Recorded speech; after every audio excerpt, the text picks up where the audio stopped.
2018 July 15 മോസ്കോയിലെ Luzhniki സ്റ്റേഡിയത്തിൽ പ്രകൃതി പോലും ആ വിജയത്തിന് സാക്ഷിയാകാൻ പെയ്തിറങ്ങിയ രാത്രി. ഫ്രാൻസ് തങ്ങളുടെ രണ്ടാമത്തെ ലോക കിരീടം ചൂടുമ്പോൾ കോർണർ ഫ്ലാഗിനരികെ ശാന്തനായി നിൽക്കുകയായിരുന്നു ആ മനുഷ്യൻ, ദിദിയർ ക്ലോഡ് ദഷാംസ്. ഫുട്ബോൾ ലോകം അഹങ്കാരത്തോടുകൂടി അയാളെ നോക്കി വിസ്മയിച്ചു.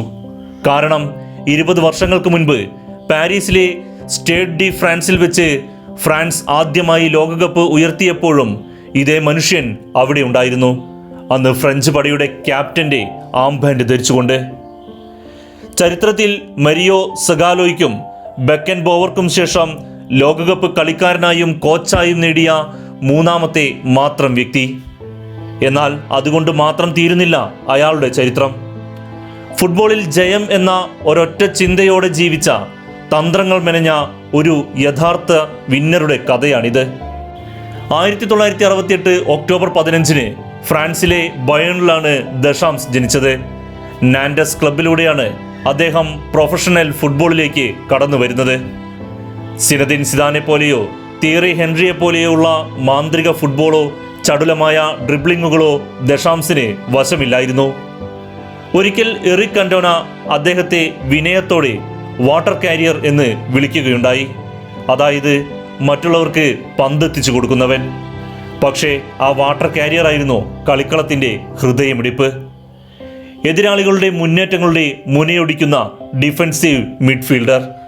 1993 ഒളിമ്പിക് മാർസയെ ചരിത്രത്തിൽ ആദ്യമായി യുഎഫ ചാമ്പ്യൻസ് ലീഗ് കിരീടത്തിലേക്ക് നയിക്കുമ്പോൾ ഫുട്ബോൾ ചരിത്രത്തിലെ ഏറ്റവും പ്രായം കുറഞ്ഞ ക്യാപ്റ്റനായിരുന്നു ദിദിയർ ദഷാംസ്.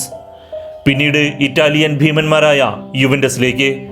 അവിടെ നിന്ന് 3 സീരിയ കിരീടങ്ങളും മറ്റൊരു ചാമ്പ്യൻസ് ലീഗും ആ കൈകളിൽ ഭദ്രമായി. പിന്നീട് ചെൽസിക്കൊപ്പം ചേർന്ന് FA കപ്പും താരം സ്വന്തമാക്കി. ക്ലബ്ബ് ഫുട്ബോളിലെ വിജയങ്ങൾ രാജ്യാന്തര തലത്തിലും ദഷാംസ് ആവർത്തിച്ചു. ഫ്രാൻസിന്റെ ചരിത്രത്തിലെ ഏറ്റവും മികച്ച സുവർണ തലമുറയെ നയിക്കുവാനുള്ള ചുമതല ദഷാംസിനായിരുന്നു. 1998 ലോകകപ്പ് ഫൈനലിൽ റൊണാൾഡോയുടെ ബ്രസീലിനെ തകർത്ത് ഫ്രാൻസ് ആദ്യമായി ലോകത്തിന്റെ നെറുകയിലെത്തി. 2 വർഷങ്ങൾക്ക് ശേഷം യൂറോ 2000 കിരീടവും ആ ക്യാപ്റ്റൻ ഫ്രാൻസിന് നേടിക്കൊടുത്തു. ഫുട്ബോൾ ചരിത്രത്തിൽ ചാമ്പ്യൻസ് ലീഗ്, ലോകകപ്പ്, യൂറോ കപ്പ് എന്നിവയെല്ലാം ക്യാപ്റ്റനായി ഉയർത്തിയ അപൂർവ വ്യക്തികളിൽ ഒരാളായി മാറി ദിദിയർ ദഷാംസ്. 2001 കളിക്കളത്തോട് വിട പറഞ്ഞുവെങ്കിലും ഫുട്ബോൾ അദ്ദേഹത്തെ വിട്ടുപോയിരുന്നില്ല.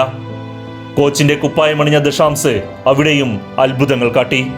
ഒരു സാധാരണ ക്ലബായ AS മൊണോക്കോയെ 2004 യുഎഫ ചാമ്പ്യൻസ് ലീഗ് ഫൈനൽ വരെ എത്തിക്കുവാൻ അദ്ദേഹത്തിന്റെ തന്ത്രങ്ങൾക്ക് കഴിഞ്ഞു. ഒത്തുകളി വിവാദത്തിൽപ്പെട്ട് തരം താഴ്ത്തപ്പെട്ട യുവന്റസിനെ പ്രതിസന്ധി ഘട്ടത്തിൽ ഏറ്റെടുത്ത് അവരെ തിരികെ സീരി എയിലേക്ക് കൈപ്പിടച്ചുയർത്തി. പിന്നീട് മാഴ്സയ്ക്ക് 18 വർഷങ്ങൾക്ക് ശേഷം ലീഗ് 1 കിരീടവും അയാൾ നേടിക്കൊടുത്തു. 2012 വിവാദങ്ങളിലും തകർച്ചയിലും ഉലഞ്ഞുനിന്ന ഫ്രഞ്ച് ദേശീയ ടീമിന്റെ പരിശീലകനായി ദഷാംസ് എത്തി. അച്ചടക്കവും കഠിനാധ്വാനവും തന്ത്രങ്ങളും സമന്വയിപ്പിച്ച് അദ്ദേഹം ഒരു പുതിയ ഫ്രഞ്ച് സാമ്രാജ്യം പടുത്തുയർത്തുകയാണുണ്ടായത്. 2014 ലോകകപ്പിൽ ക്വാർട്ടർ ഫൈനലിലും യൂറോ 2016 റണ്ണേഴ്സ് അപ്പും ഒടുവിൽ 2018 റഷ്യയുടെ മുന്നിൽ ഫ്രാൻസിന് 2ാം ലോക കിരീടവും അയാൾ നേടിക്കൊടുത്തു. അവിടം കൊണ്ടും തീർന്നില്ല. 2021 യുഎഫ നാഷൻസ് ലീഗ് കിരീടവും 2022 ലോകകപ്പിൽ ലയണൽ മെസ്സിയുടെ അർജന്റീനയോട് ഫൈനലിൽ പൊരുതി വീണ് റണ്ണേഴ്സ് അപ്പുമായി ഫ്രാൻസിനെ ലോക ഫുട്ബോളിന്റെ കേന്ദ്ര ബിന്ദുവായി അദ്ദേഹം നിലനിർത്തി.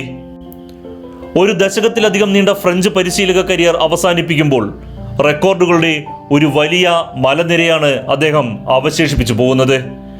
ലോകകപ്പിൽ കോച്ച് എന്ന നിലയിൽ ഏറ്റവും കൂടുതൽ വിജയങ്ങൾ നേടിയ വ്യക്തി, ഫ്രാൻസിന് വേണ്ടി ഏറ്റവും കൂടുതൽ മത്സരങ്ങളിൽ പരിശീലകനായ വ്യക്തി, ചാമ്പ്യൻസ് ലീഗ്, ലോകകപ്പ്, യൂറോ കപ്പ് എന്നിവ ക്യാപ്റ്റനായി നേടിയ ഏക ഫ്രഞ്ച് താരം.